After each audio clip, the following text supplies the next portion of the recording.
زیادہ تر اسلامی صوفیزم کو محبت کا صوفیزم کہا جا سکتا ہے، اگرچہ مابعد آنے والے کچھ صوفی وحدت وجود کے رجحان کے حامل تھے۔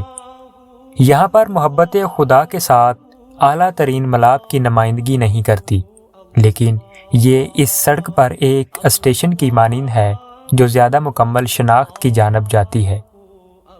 اس ابتدائی محبت کے صوفیزم کی پرکشش ترین ہستی یقیناً سابقہ غلام رابعہ ہے۔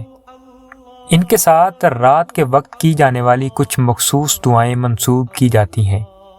میرے خدا، ستارے چمک رہے ہیں اور انسانوں کی آنکھیں بند ہیں، اور بادشاہوں نے اپنے دروازے بند کر لیے ہیں، اور یہ ایک عاشق اپنے معشوق کے ساتھ تنہا ہے، اور میں یہاں تیرے ساتھ تنہا ہوں۔ یہاں پر خالص محبت کا اظہار ہوتا ہے، اور مابعد آنے والے صوفیہ کرام بھی اسی معیار کے حامل محبت کا مظاہرہ کرتے تھے۔ وہ اپنے کسی مفاد کے حصول کی خاطر محبت کے دعوے دار نہ تھے۔ اگر میں دوزخ کے خوف سے تمہاری عبادت کرتی ہوں، مجھے دوزخ میں پھینک دیا جائے، اور اگر میں جنت کی امید میں تیری عبادت کرتی ہوں، مجھے جنت سے نکال دیا جائے، لیکن اگر میں محض تیرے لیے تیری عبادت کرتی ہوں، تب مجھے اپنی محبت سے محروم نہ رکھنا۔ رابعہ غالباً ایک غریب خاندان کی چوتھی بیٹی تھی۔ کچھ دیر تک انہوں نے بصرہ کے ایک گھرانے میں بطور گھریلو خادمہ بھی خدمات سر انجام دی تھی۔ ان کے مالک نے ان کی دینداری، پرہیزگاری، پارسائی اور خدا پرستی کے پیش نظر انہیں آزاد کر دیا تھا۔ بہت سے لوگ ان کے تقدس اور بزرگی سے متاثر تھے، اور ان سے اپنے حق میں دعائے خیر کرنے کی درخواست کرتے تھے، اور ان کی تعلیمات پر عمل کرتے تھے۔ انہوں نے خدا کی خالص محبت کا نظریہ متعارف کروایا تھا۔ انہوں نے نظریہ زہد و ریاضت کی اس زندگی میں متعارف کروایا تھا، اس صوفیانہ زندگی میں متعارف کروایا تھا جو زندگی دوسری صدی الہجری کے ان مسلمانوں میں مروج تھی جو خدا کی طلب رکھتے تھے۔ انہوں نے خدا کی خالص محبت پر زور دیا تھا اور قرآن کی اس آیت کا حوالہ پیش کیا تھا۔ وہ ان سے محبت کرتا تھا جو اس سے محبت کرتے ہیں۔ انہوں نے اپنے احساسات کا اظہار اپنی خوبصورت دعاؤں میں کیا تھا۔ وہ طویل راتیں خدا کے ساتھ محو کلام ہوتے ہوئے گزارتی تھیں۔ معزز سامعین، فرید الدین عطار، جن کی وفات 1221 میں ہوئی، انہوں نے تذکرہ اولیاء میں رابعہ بصری کی بے حد تعریف سر انجام دی ہے۔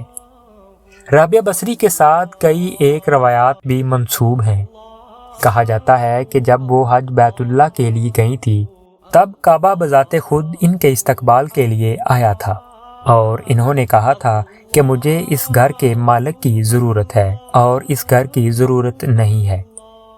فرید الدین عطار کہتے ہیں رابعہ خدا کے ساتھ تعلق کے حوالے سے مثالی نوعیت کی حامل تھی، اور اس حوالے سے کوئی ان کی برابری نہیں کر سکتا۔ ان کے دور کے تمام تر عظیم صوفیہ کرام ان کی بے حد عزت کرتے تھے، اور اپنے ہم عصروں میں وہ بلند ترین رتبے کی حامل تھی۔ رابعہ بھی نوعمر لڑکی تھی جبکہ اس کے والدین اللہ کو پیارے ہو گئے تھے، اور وہ ان کی بہنیں یتیم ہو گئی تھیں۔ جلد ہی بصرہ شدید قحط کی لپیٹ میں آ چکا تھا، اور ان کی بہنیں ان سے بچھڑ گئی تھی۔ ایک روز جب کہ وہ ایک ویران بازار سے گزر رہی تھی، ایک ظالم شخص نے انہیں پکڑ لیا اور انہیں ایک شخص کے ہاتھ محض 6 درہم کے عوض فروخت کر دیا۔ رابعہ کا مالک ہمدردی سے عاری شخص تھا، وہ اس سے بہت زیادہ کام لیتا تھا۔ رابعہ خوش دلی کے ساتھ اپنے فرائض سر انجام دیتی تھی، اور اس کے ساتھ ساتھ دن بھر روزے کی حالت میں رہتی تھی، اور رات کا زیادہ تر حصہ عبادت الہی میں صرف کرتی تھی۔ کئی برس بعد ایک رات جب ان کے مالک نصف رات کے قریب نیند سے بیدار ہوا، اور اس نے کھڑکی سے ان کے کمرے کے اندر جھانک کر دیکھا اور انہیں عبادت الہی میں مصروف پایا۔ وہ حالت سجدہ میں تھیں، اور ان کے لبوں پر یہ الفاظ جاری تھے کہ میرے خدا، آپ جانتے ہیں کہ میں اپنی زندگی کا ہر ایک لمحہ آپ کی عبادت میں صرف کرنا چاہتی ہوں، لیکن میں اپنی اس خواہش پر عمل کرنے کے قابل نہیں ہوں، کیونکہ آپ نے مجھے اپنی ایک دوسری مخلوق کی رائے بنایا ہے۔ وہ شخص سے دیکھ کر حیران ہوا کہ جوں ہی رابعہ عبادت الہی میں مصروف تھی۔ ان کے سر کے اوپر ایک چراغ ہوا میں متعلق تھا اور ان کے کمرے میں روشنی بکھیر رہا تھا۔ وہ یہ سب کچھ دیکھ کر اس قدر ہراساں ہوا کہ اس رات دوبارہ سو نہ سکا اور بے چینی کے ساتھ طلوع آفتاب کا انتظار کرنے لگا۔ جب صبح نمودار ہوئی تب اس نے رابعہ کو بلوایا اور نرم اور مہربان لہجے میں ان سے مخاطب ہوا اور ان سے معافی طلب کی اور انہیں آزاد کر دیا۔ رابعہ نے اس شخص کے گھر کو خیر آباد کہا اور شہر کے ایک غریب علاقے میں اپنا تمام تر وقت عبادت الہی میں گزارنے لگی۔ وہ اللہ تعالیٰ کی برگزیدہ ہستی تھی۔ انہوں نے اپنے آخری سانس تک تارک لذات اور غربت کی راہ اپنائی تھی اور کبھی شکایت نہ کی تھی۔ فرید الدین عطار نے ایک حکایت بیان کی ہے جو سوچ کو جلا بخشنے والی ہے۔ ایک روز رابعہ سے پوچھا گیا کہ کیا وہ اعلیٰ و برتر اور شان و شوکت کے حامل رب سے محبت کرتی ہیں؟ انہوں نے جواب دیا کہ ہاں، میں محبت کرتی ہوں۔ ان کے بعد ان سے پوچھا گیا کیا آپ شیطان کو ایک دشمن تصور کرتی ہیں؟ انہوں نے جواب دیا نہیں۔ لوگ حیران ہوئے اور انہوں نے دریافت کیا کہ اس کی وجہ کیا ہے۔ رابعہ نے جواب دیا کہ خدا کے ساتھ میری محبت شیطان کے ساتھ نفرت کرنے کے لیے کوئی جگہ نہیں چھوڑتی۔ ایک مرتبہ رابعہ علیل تھی۔